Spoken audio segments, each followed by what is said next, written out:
nation. There are some people in the world who fight an unseen battle within themselves 24/7 with a big smile on their face. They never cry, they never crip, they never whine. I call such people warriors because these people know the art of living life, and they're way better than those people who just exist in the world. 6.5 years back, I met a car accident. I was traveling from Balochistan to my hometown, Rahimia Khan. The driver slept, and the car fell in the ditch. As a result of that incident, I sustained multiple injuries. The list is a bit long, don't get scared. Radius ulna of right arm were fractured. Shoulder bone and collarbone were fractured. Lungs and liver were badly injured. The whole rib cage was fractured.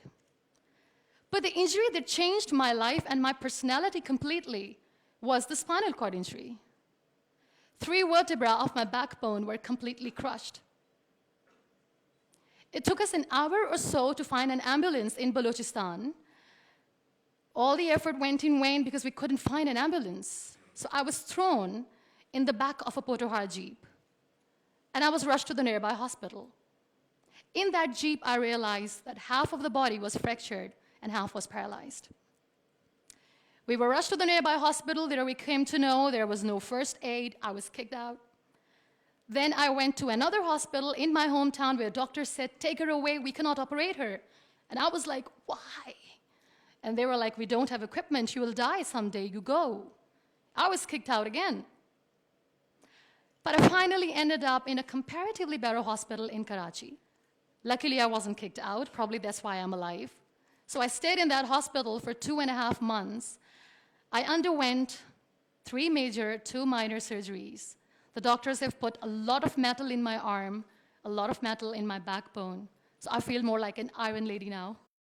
But those 2.5 months that I spent in the hospital were dreadful. I was in severe pain, both physically and psychologically. Many people left. Very close ones. The ones who were supposed to stay with me were the ones who left me when I needed them the most. I was devastated. Life was completely pointless, aimless, colorless. I was tired of wearing the white scrubs, looking at the white walls, doing nothing, sitting idle. I really didn't want to live. But then I realized that instead of crying for the people who were not meant to be with me, and for the legs which I have lost, I have people around me who want to see me alive. I have so much to be grateful for. So let's stop cribbing, stop whining, because it's pointless. The best decision that I took in my entire life was the painting that I made in the hospital with a deformed hand. That's how I added colors in my colorless life. That's how this adversity helped me in exploring an artist in me. That's how this art kept me alive through this whole journey. Then I was moved to Islamabad. I stayed in my room on the bed, confined for 2 years, because I developed multiple pressure ulcers and a variety of infections and allergies. Now, this whole traumatic journey of 2 years and 2.5 months being bedridden, doing nothing, the only thing that kept me alive was art. What a beautiful medium art is, that without uttering a single word, you express yourself. What a beautiful escape it was. But the day I sat on the wheelchair for the first time, I was a completely different person. I still remember that I looked at myself in the mirror and I said, "You cannot wait for a miracle to come and make you walk. You cannot wait for the stem cell treatment because it's very expensive. You cannot wait and sit in the corner of the room crying and begging for mercy because people don't have time." So the only thing that I could do was to accept myself the way I was. The sooner, the better. That's what I did. I really wanted to make myself financially strong. Let's become professional. I started to find some jobs. A very good friend of mine, Fine Day, updated a status on Facebook saying, "We want content writers." And like a cribber, I commented, "I wish I could." I was called for that interview, and I was hired as one of the content writers for Pakistan's first official websites, heartofasia.pk. Salman Taseer late was the CEO. That's how I started my professional career. So I was becoming financially strong, stable, content writing was good. I was constantly exhibiting my work in different galleries. I was flourishing as an artist. Life was easy, but I wasn't happy.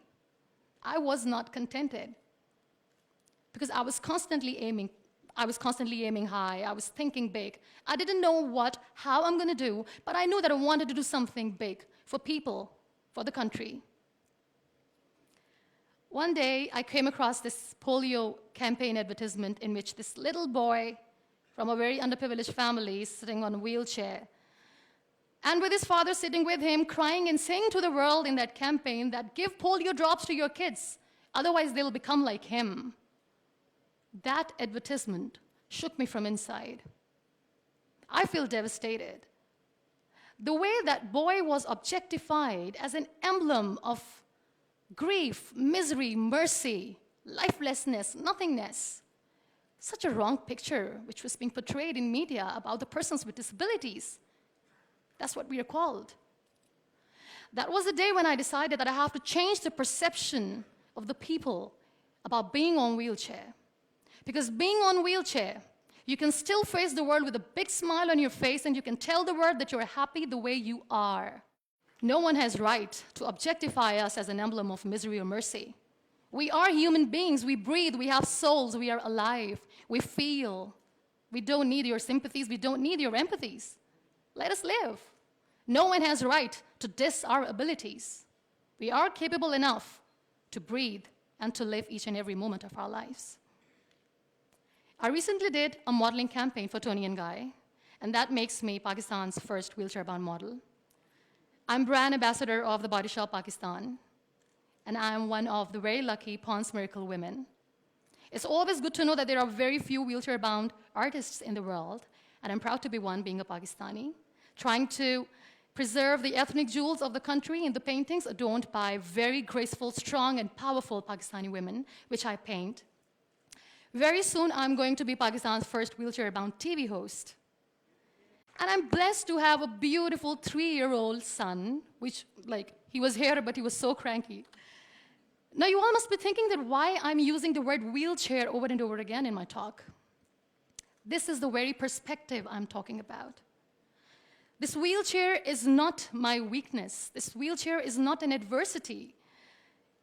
This is my strength because the kind of attention that I get when I go anywhere is priceless. Everyone loves to be in the limelight. I have started enjoying to be in the limelight too. This is the very perspective I'm talking about. This wheelchair has given me an opportunity to explore what I had in me and I never knew it. I feel really sorry for some people who play this blame game. They say they feel caged. They cannot perform well, they cannot excel because system is not allowing them to do. The government, Pakistan, the whole world, society, economy is not letting them grow as a person. They're not excelling in their careers. They say they're caged. I feel sorry. I can undoubtedly say that I'm caged because when I get up in the morning, I'm unable to sit on my own. I'm unable to shift from the bed to the wheelchair, from the wheelchair to the car, from the car to the wheelchair. I need an assistant 24/7 to do little things in life. Let's make it more simple. When I feel thirsty at midnight, and when I forget, which I always do, when I forget to keep my water bottle on my nightstand, and when I don't see anyone around to help me, I stay thirsty for the whole night because I'm unable to get a glass of water for myself. I can undoubtedly say that I'm caged by my body, but my mind is free, and so is my soul, and so is my spirit. I can still dream big. I can still think big. I can still aim high. I can still aspire to inspire. Nothing should stop me. This wheelchair should not be the reason or an excuse of not doing anything in life. I still have big dreams. I still have big plans. And I still have to work on that. Be grateful for what you have. And trust me, you will always end up having more. And if you'll cry and if you'll crib for the little things in your life, you will never ever have enough.